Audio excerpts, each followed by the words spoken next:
আগে মুরব্বীরা একটা কথা বলতো না, আপনার সম্পদ অন্যকে দিয়ে পাও ধরে গিয়া পথে বসে।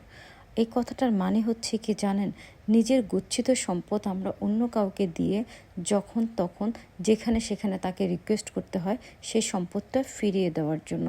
মানে হচ্ছে টাকা। কেউ যদি ভাই এই যুগে টাকা বা কোনো সম্পত্তি বা কোনো জিনিস বা ইউজ করার কোনো জিনিসও কেউ যদি নিয়ে যায়, সেটা আর সে সহজে ফেরত দিতে চায় না। ভাই তাদের নিতে যে কি ভালো লাগে আর দিতে এত কষ্ট। নেওয়ার সময় চেহারাটাকে এমন করে, এত মাসুম আর এত বিপদ, এখনই উদ্ধার করতে হবে। আর উদ্ধার একমাত্র আমিই করতে পারবো, মানে যে ধার দেবে সেই করতে পারবে।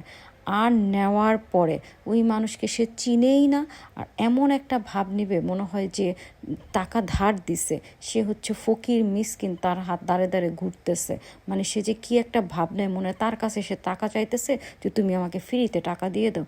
এই একটা অবস্থা, বুঝছেন? এই যে মানুষের মন মানসিকতার জন্য এখন হয়েছে কি জানেন, সত্যিকারে কেউ যখন বিপদে পড়ে তখন কেউ কাউকে আমরা সহযোগিতা করতে চাই না, শুধুমাত্র এই মন মানসিকতার জন্য। আমরা সবসময় একটা কথা বলি না, বিপদে পড়লে কেউ কাউকে 2 টাকা দিয়েও সহযোগিতা করে না। আর এই 2 টাকা দিয়ে সহযোগিতা না করার একটাই কারণ, তোমরা ধার নিয়ে সময় মতো ধার ফেরত দিতে পারো না। আসলে এটাই হচ্ছে মানুষের মেন্টালিটি, এটাই হচ্ছে মানুষের স্বভাবগত হয়ে গেছে।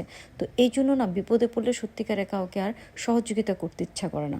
ভাই ধার নিবা ভালো কথা, বিপদে পড়লেই নেয়, দিতে এত কষ্ট কেন তোমাদের?